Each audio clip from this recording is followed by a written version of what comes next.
Fides. Akkasumadha. Een jedhu Ani gaa akkasittan dubbise lakke. een dubbifne akkas ka jedhu hin dubbifne hin jedhulleedha. Maal taatani ustaas akkasuma jedha.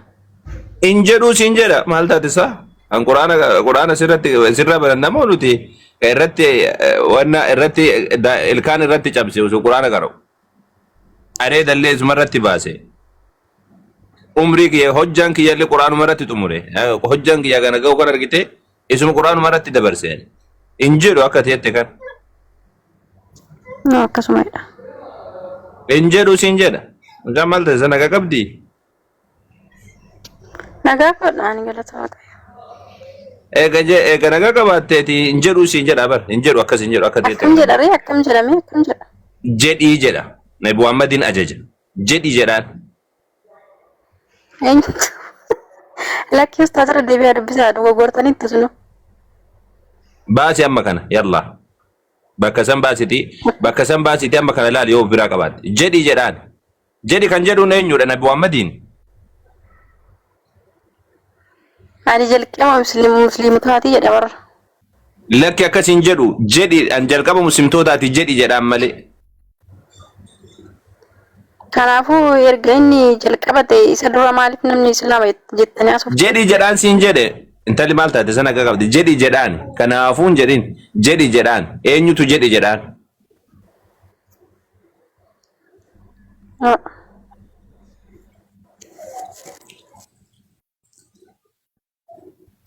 Eenyutu jedhaan?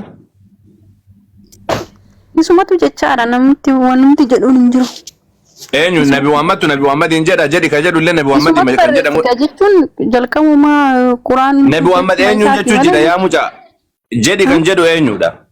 Jedhi kan jedhu eenyudha? Jedhi akkana jedhi jedhee an jalqaba muslimtootaati jedhi jedhee kan ummata isa ajajaa jiru eenyudha? Jechuun namni qaamni biraa namni jiru bari quraan. Jechuun amma ol jala afaan kan kee ol jala rukutamuu jalqabe ilaalama. Amma ol jala rukutamuu jalqabe afaan kan kee. Kan Nabi Muhammadin jedhi jedhu eenyu? Nabi Muhammadin jedhi jedhaani? Maal bakki san baasa kamar ko qabammaa? Maaf si baasa situ fidatee misa? Ani gaa akkasitti dubbise waan ta'eef baasii rakkoon qabu. Eessarraa dubbista ayyee baasime bakka isaa dhaahima dhugunu siyaa baasanii.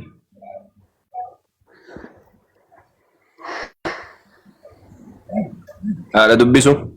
Macaafa kan keetuun dubbifne quraan nu dubbista isaa yoom yeroo qabaatte sirbarraa yoom yeroon si dabartee jennaan waa dubbistaa miti. Nagaan ture abboo. Nama narrabsinaati. Yoom farfannaarraa yeroon si dabartee jennaan waa dubbista isaa. Macaafa iyyuu dubbifne tayyib mee macaafa keessaa kan siin jedhe mee tayyib quraanarraa islaamummaan amantii. Garan deebi. Waraabamee jira. Falfalli waraabame kan biraati ayyee garana deebi. Yesuus Kiristoos bari sammuu dhabee jedha macaafa yoo fudhatte sammuu dhabee jedha namticha sammuu gatee jedha macaafa. Si kennu bakka isaa yoo barbaadde. Kottaa gara Yesuus. Maal sammuu gatee jedha macaafni sammuu gatee jedha sammuu isaadhaa hir'uudhaa sammuu namtichi maraataadhaa jedha macaafni. Hin fudhatta isa kan? Kuttee jirti ustaas. Nama biraattu jedheeni garuu hin baateessa. Hin kutteen.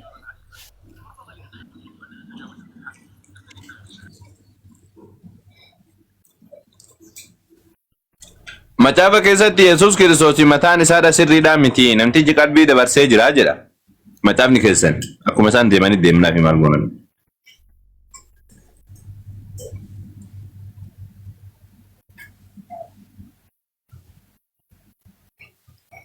Macaafni keessan Yesuus sammuu dabarsee jira jedha Maarqos boqonnaa 3 irra jira. Qalbii dabarsee jedha. Garuu wagguu akkas jedhu Yesuus macaaficha mataa isaatu jedha osoo hin taane Yahuda warri isa jibban akkana jedhee jedha. Warri isa jibbantu akkas jedhee odeessaa jechuudha. Warra Yesuus hin jibbantu maal jedhaniin jedha? Warra Yesuus hin jibbaniintu maal jedhaniin jedha? Qalbii dabarsee jira jedhanii dubbatanii jedha. Tayyib. Quraana nam tokko Quraana keessatti Rabbiin namticha ibidda jahannam seenuuf deemuntu abjuudhaa qamaadha yookaan ammoo sihriidha yookaan falfala namarraa waraabamee jedhe yoo dubbate maaltu Quraanaa fi kana waliin gahe? Namticha Quraana mormuutu akkas jedhee Quraanni hima.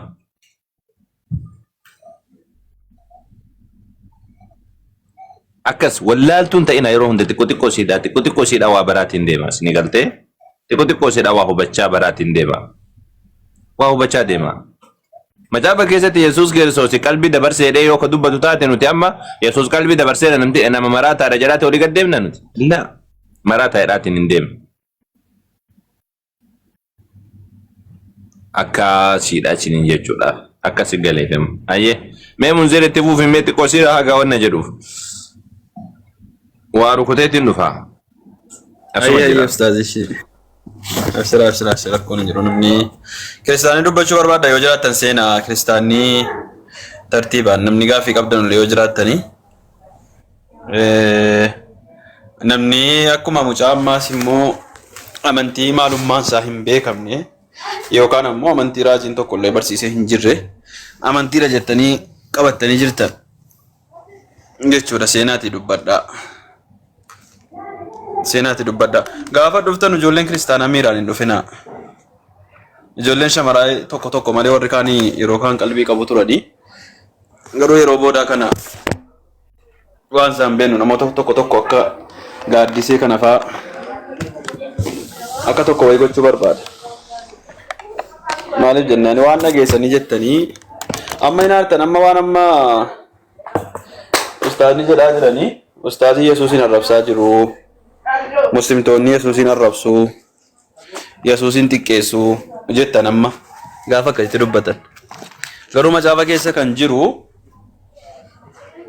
musliimota lafaa ka'ee akkas jedhe osoo hin taane dabalataan ammoo dhugumatti Yesuus Kiristoostu sammuu dabarse yookaan hin maraate osoo hin taane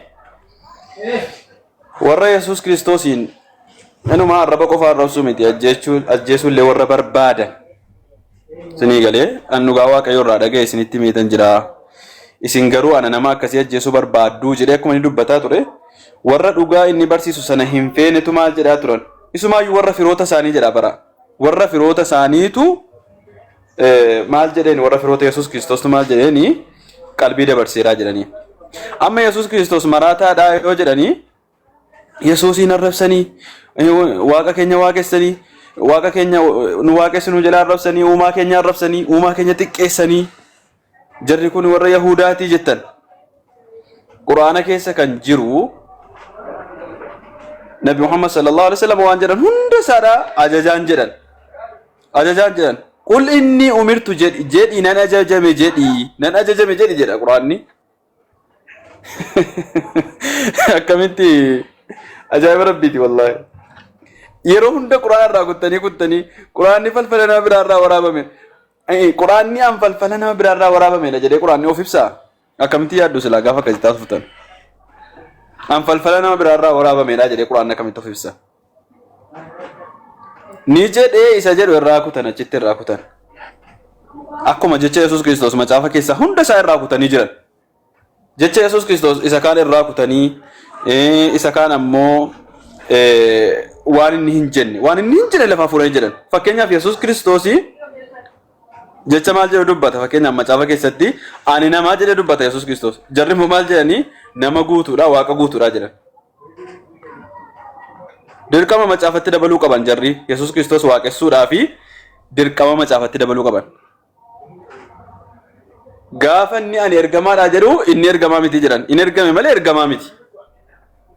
Yesuus Kiristoos inni ergame malee ergamaa miti. Dirqama akkasitti barsiisuu qaban. Ol jallisanii gad jallisanii macaafa Yesuus Kiristoos barsiisaa ture ol jallisanii gad jallisanii akka itti barsiisaa turan jechuudha. Yesuus Kiristoos sagalee ture jedhanii barsiisan.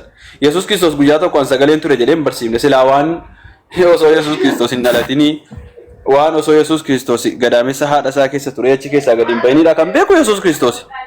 Garuu Yesuus Kiristoos sagalee ture jedhan. Lakkii waaqa tureyyuu gad of deebisee foon uffatee maal ta'e jedhan jecha nama ta'e jedhan. Yesuus Kiristoos guyyaa tokko waaqa ture tan nama ta'e jedhee dubbatee hin beeku.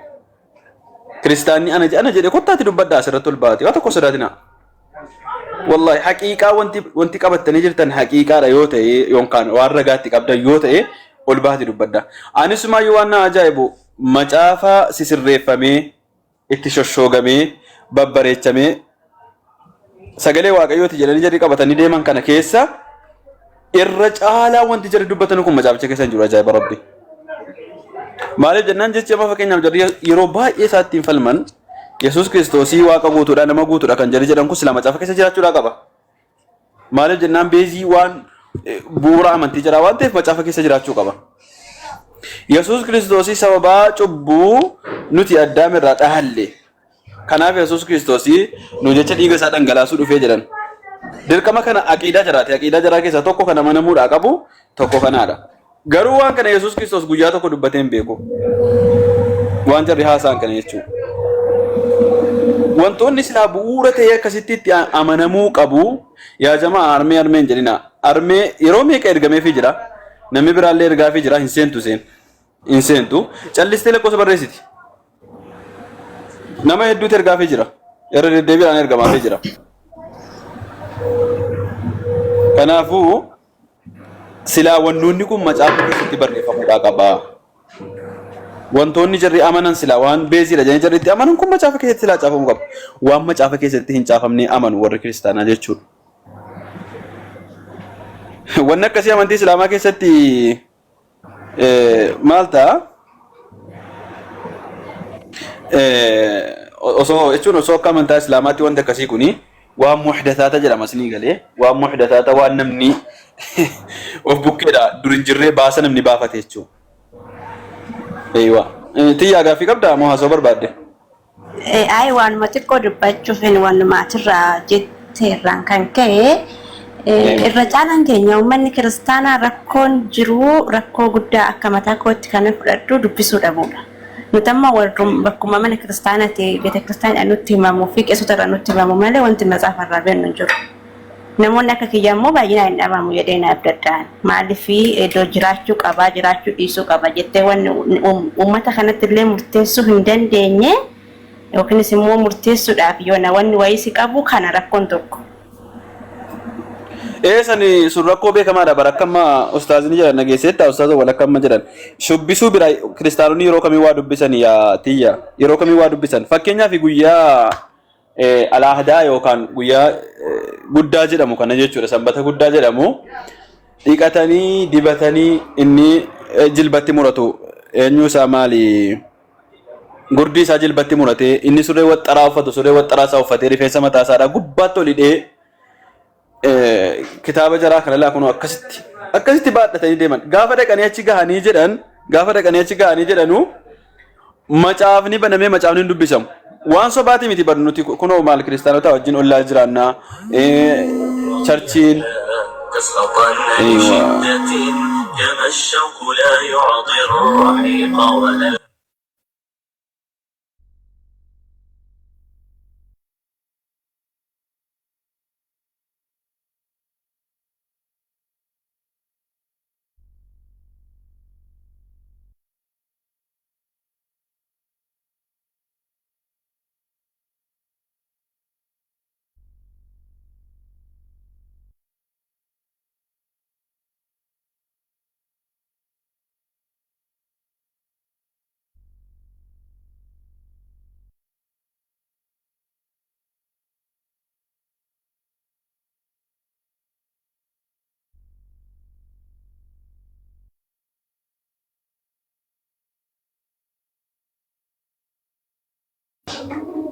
ايوه نيفما تيا بالبلانه بالبلامه انا يروت كونن دبدا ما تدي بتوتي ايوه اسمع زلا كومنت ران كان كاي سلا نمني دو قبري كسمه بدا خن رنجر لين دبتو لين توقفا سمانو بوليس كواسي دي بساجرو انا كمان ران دبچا توري واي وانجلر واي قرانا لين بيكو برچو فنفجرو وانا نتيغا في تيتوكو في وانا نمن لك سنغافته asirra wal bahee gaafachuun dirqama nuti wanni akka muslimatti in amanne nu taasise tokkoffaa daangaan tokkoffaan Muhammad du'ee nabi Muhammad du'ee jira isaan du'aatti amananu Yesus Kristos immoo jira saniif waaqni isan mun jedhani saniif jedheera jiratti illee kaasen ture.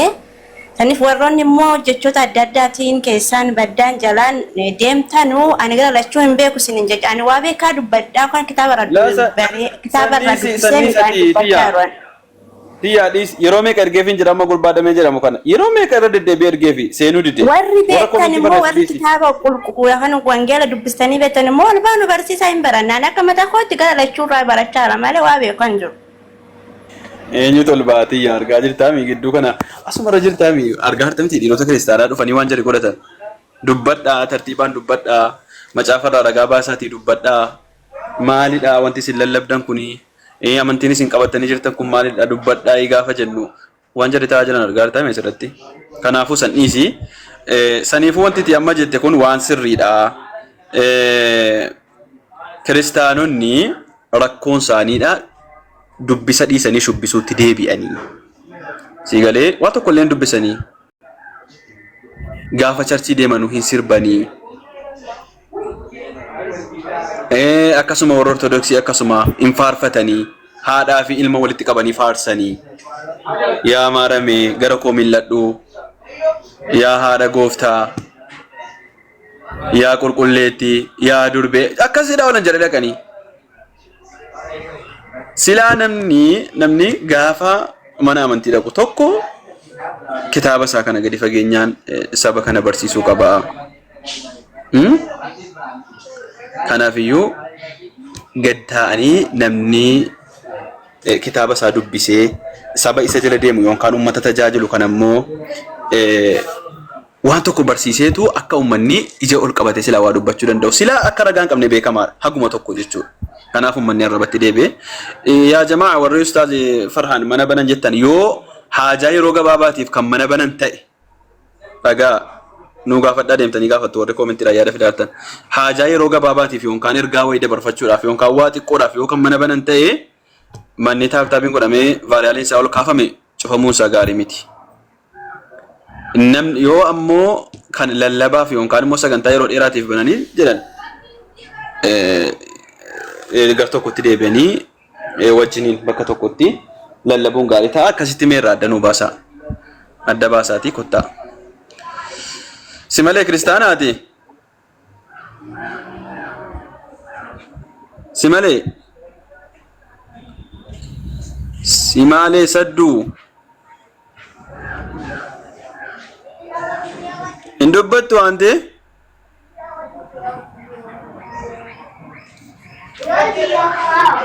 Akkasitti irraa adda baasaa warri koomentii adda baasaati.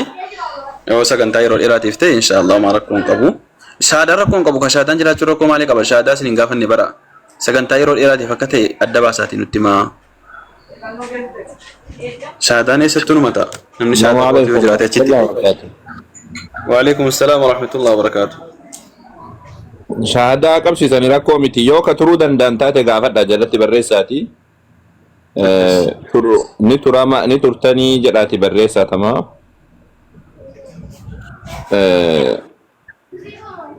Yoo kan turan taate turuu yoo kan danda'u taate achi deemna tamaa mana kana cufneetiin achi deemnee bakka takka walitti qabamnee lallabna. Yoo kan hin turre taate ammoo mana kana cufuun sirrii miti. Shaadaa qabsiisee qofa bahuu yoo barbaade Ustaaz Farhaan jechuukooti. Koomentii barreessaatii gaafadhaa namoonni wanna jettan.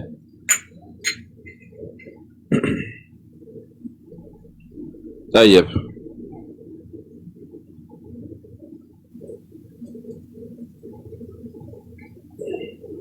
Ewa akkasitti adda baasaa hin nutti himan ustaazi. Akkasitti adda baasaa ijoollee koomentiidhaan deemaati barreessaa manni haa cufamu hin turtuu jedhaati gaafadhaati sanbuuda kottaati maasitti.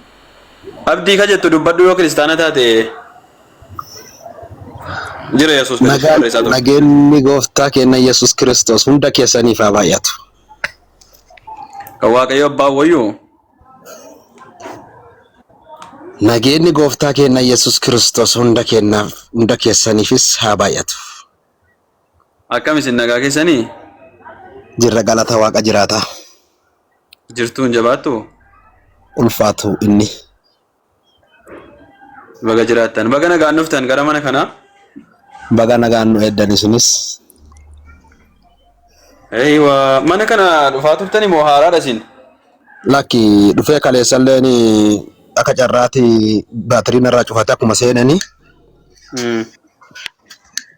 Osoo ittiin fufiin keessaa bu'ee jalqabnee turre garuu akka carraa adillee akka tasaadhaa dhufe yeroo sanii. Okay. Arra qophiidhaa isin lallabuudhaaf sagalee fayyinaa lallabuuf qophiidha? Yoo dhageessaaf qophii taatanii lallabuuf immoo dirreen bal'aa taananii wangeelii itti fufa. Ay, baga nagaan dhuftan. Ustaaza wal jirtu? Qoy ustaazitti yoom jette ustaazi wajjin haasofta? Waa jira. Kunoo abdii kana wajjin dubbadhaame. Maal wajjin haasa Yesuus nageenyi Yesuusiif haa ta'u naan jechuu jira na sodaachiseeyyo. Yesuusin isinitti sabbakuudhaaf isinitti lallabachuudhaaf yemmuu. Akkami nagaa jirta abdii? Nagaa jirra galata waaqa. Yesuus nagaa ni qaba moosa? Maali dhabee nama biraan dhufne? Maal namatu qabee ajjeesee ka jedhan naga'een. Inni nu addunyaafuu qoricha ta'e obbo. Qabanii ajjeesanii ka jedhanuu dhugaadha moo soba? Akkasi. Sanyiin biqilaa tokko sanyii baay'isuu fi dursa sanyiin suni du'uun dirqama ta'a. Sanyiin kun? Sanyiin midhaanii kamiyyuu sanyii hedduu baasisaa fi dursa biyya keessatti awwaalamuun dirqama waan ta'eef achiin duuba sanyii baay'ee qabatee biyya keessaa ba'a. Maal sanyii fi Yesuusiin maaltu waliif fidere? Yesuus jechuun sanyii tokkocha isa jireenya namaaf kennu kan gara biyya lafaatti dhufe biyya lafaa keessatti du'ee cubbuu keenya awwaalee achiin duuba jireenya waliin nulle ol fudhatee ka'e jechuudha keessa. Inni awwaalamee isin irratti ol baatan jechuudha? No. Ofii du'ee nu warra sila du'aaleyyii taanee turre du'a keessa nu baase. Sanyiin du'aa miti ka duraan. Sanyiin barii waan biqilaa tokko wayita wanna jette wayita darbitu biyya keessatti achitti bilchaatee shameeti erga sanii ammoo achirratti margi biqila. Akkasii miti. Wanni margi biqiluun jiru boqqolloo tokko yeroo dhaabdee boqqolloon suni erga biyya keessa kaawwameen booda biyya keessaati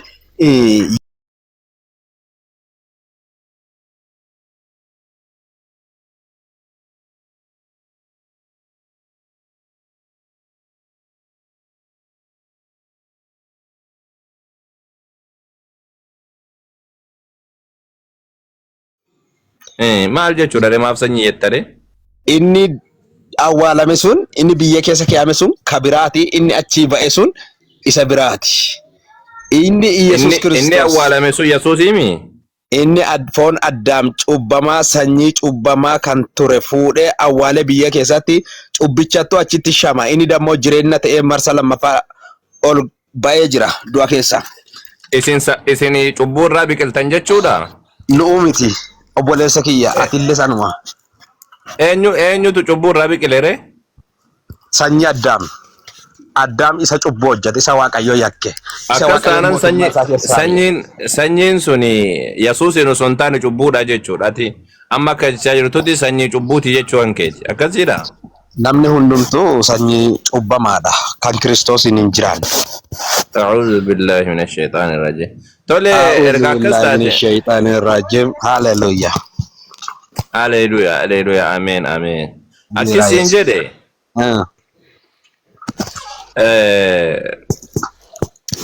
Yesuus cubbamaadha moo cubbamaa miti? Yesuus Kiristoosi. Akkamitti fudhattaati? Akka ati fudhadhu sin gaafanne bara akka ati fudhadhu si gaafadhe. Sanyiin Addaam guutuun cubbamaadha erga jette ammoo akka jecha kan qeetitti Yesuus illee cubbamaadha. Sanyii Addaam waan ta'eef.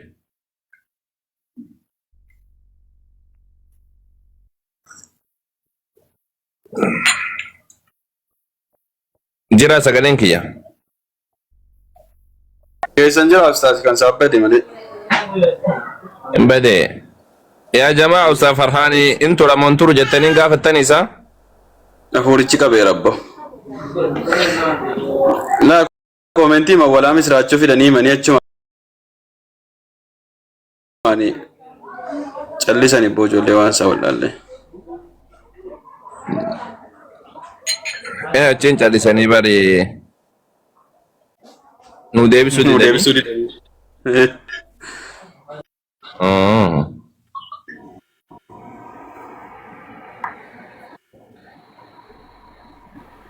Shahada wa mara kis shahada qabsiisanii achi booda inni turaman turuu bachaa gaafadhaa malee tamam. Ayyee gannat jirta? Jirra galata rabbi akkam. Fayyaa qabdaa akkam nagumaami? Jirra. Ati kiristaana moo musliimaa sa?